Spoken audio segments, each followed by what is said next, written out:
everybody. It's time to read another chapter of Charlie and the Chocolate Factory. Thank you, Anna, for reminding me. This was my next thing to do. Today we're reading chapter 13, which is called The Big Day Arrives. The sun was shining brightly on the morning of the big day, but the ground was still white with snow and the air was very cold. Outside the gates of Wonka's factory, enormous crowds of people had gathered to watch the 5 lucky ticket holders going in. The excitement was tremendous. It was just before 10 o'clock. The crowds were pushing and shouting, and policemen with arms linked were trying to hold them back from the gates. Right beside the gates, in a small group that was carefully shielded from the crowds by the police, stood the 5 famous children, together with the grown-ups who had come with them. The tall, bony figure of Grandpa Joe could be seen standing quietly among them, and beside him, holding tightly onto his hand, was little Charlie Bucket himself.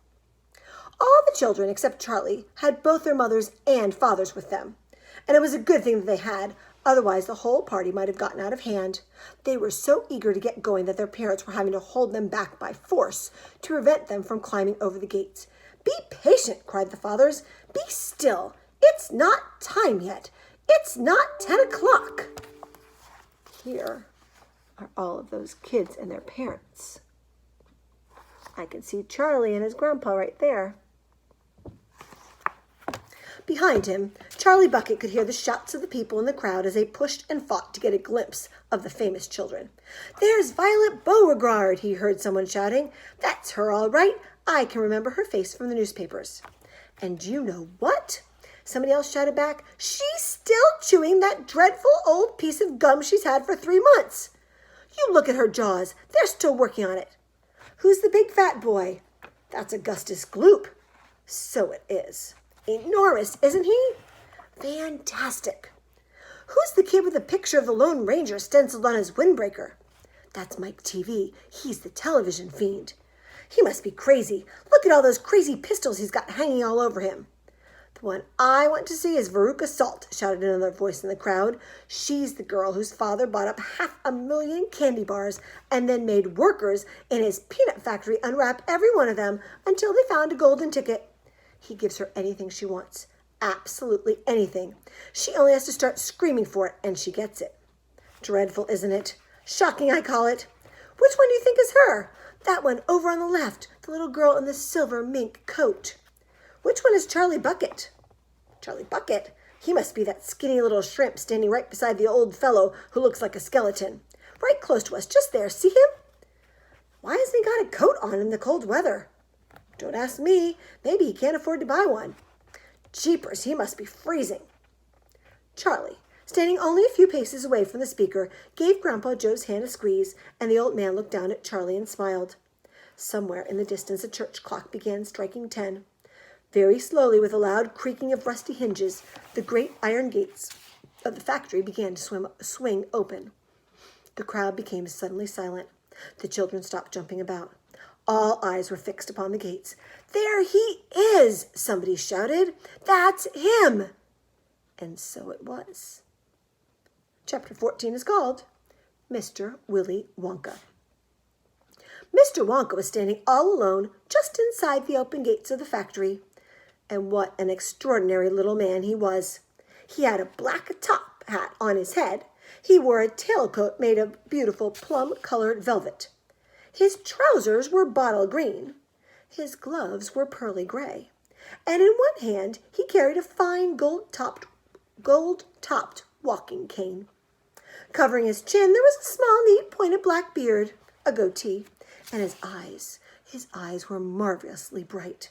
They seemed to be sparkling and twinkling at you all at the same time. The whole face, in fact, was alight with fun and laughter. And oh, how clever he looked, how quick and sharp and full of life. He kept making quick, jerky little movements with his head, cocking it this way and that, and taking everything in with those bright, twinkling eyes. He was like a squirrel in the quickness of his movements, like a quick, clever old squirrel from the park. Suddenly he did a funny little skipping dance in the snow and spread his arms wide, and he smiled at the 5 children who were clustered near the gates, and he called out, "Welcome, my little friends! Welcome to the factory." His voice was high and fluty. "Will you come forward one at a time, please," he called out, "and bring your parents. Then show me your golden ticket and give me your name. Who's first? The big fat boy stepped up. I'm Augustus Gloop, he said. Augustus, cried Mr. Wonka, seizing his hand and pumping it up and down with a terrific force. My dear boy, how good to see you. Delighted, charmed, overjoyed to have you with us. And these are your parents? How nice. Come in, come in. That's right. Step through the gates. Mr. Wonka was clearly as excited as everybody else. My name, said the next child to go forward, is Veruca Salt. Here she is. My dear Veruca, how do you do? What a pleasure this is. You do have an interesting name, don't you? I always thought that Veruca was a sort of wart that you got on the sole of your foot, but I must be wrong, mustn't I? How pretty you look in that lovely mink coat. I'm so glad you could come. Dear me, this is going to be such an exciting day. I do hope you enjoy it. I'm sure you will. I know you will. Your father? How are you, Mr. Salt? And Mrs. Salt? Overjoyed to see you. Yes, the ticket is quite in order. Please go in. The next two children, Violet Beauregard and Mike TV, came forward to have their tickets examined and then to have their arms practically pumped off their shoulders by the energetic Mr. Wonka. And last of all, a small, nervous voice whispered, Charlie Bucket. Charlie, cried Mr. Wonka. Well, well, well, so there you are. You're the one who only just found your ticket yesterday, aren't you? Yes, yes, I read all about it in the morning papers. Just in time, my dear boy. I'm so glad, so happy for you. And this, your grandfather? Delighted to meet you, sir. Overjoyed, enraptured, enchanted. All right. Excellent. Is everybody in now? 5 children? Yes. Good. Now will you please follow me? Our tour is about to begin, but do keep together. Please don't wander off by yourselves. I shouldn't like to lose any of you at this stage in the proceedings. Oh, dear me, no. Charlie glanced back over his shoulder and saw the great iron entrance gates slowly closing behind him. The crowds on the outside were still pushing and shouting. Charlie took a last look at them. Then, as the gates closed with a clang, the sight of the outside world disappeared. Here we are, cried Mr. Wonka, trotting along in front of the group. Through this big red door, please. That's right, it's nice and warm inside. I have to keep it warm inside the factory because of the workers. My workers are used to an extremely hot climate. They can't stand the cold. They'd perish if they went outdoors in this weather. They'd freeze to death. But who are these workers? Asked Augustus Gloop. All in good time, my dear boy, said Mr. Wonka, smiling at Augustus. Be patient. You shall see everything as we go along. Are all of you inside? Good. Would you mind closing the door? Thank you. Charlie Bucket found himself standing in a long corridor that stretched away in front of him as far as he could see. The corridor was so wide that a car could easily have been driven along in it. The walls were pale pink. The lighting was soft and pleasant. How lovely and warm, whispered Charlie. I know, and what a marvelous smell, answered Grandpa Joe, taking a deep, long sniff. All the most wonderful smells in the world seemed to be mixed up in the air around them. The smell of roasting coffee and burnt sugar and melting chocolate and mint and violets and crushed hazelnuts and apple blossom and caramel and lemon peel.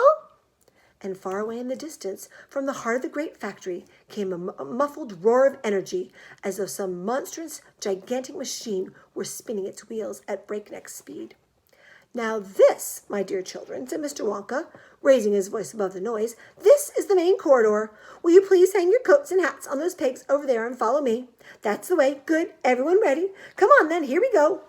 He trotted off rapidly down the corridor with the tails of his plum-colored velvet coat flapping behind him, and the visitors all hurried after him. It was quite a large party of people when you come to think of it. There were 9 grown-ups and 5 children, 14 in all, so you can imagine that there was a great deal of pushing and shoving as they hustled and bustled down the passage, trying to keep up with the swift figure in front of them. Come on, cried Mr. Wonka. Get a move on, please. We'll never get round today if you dawdle like this.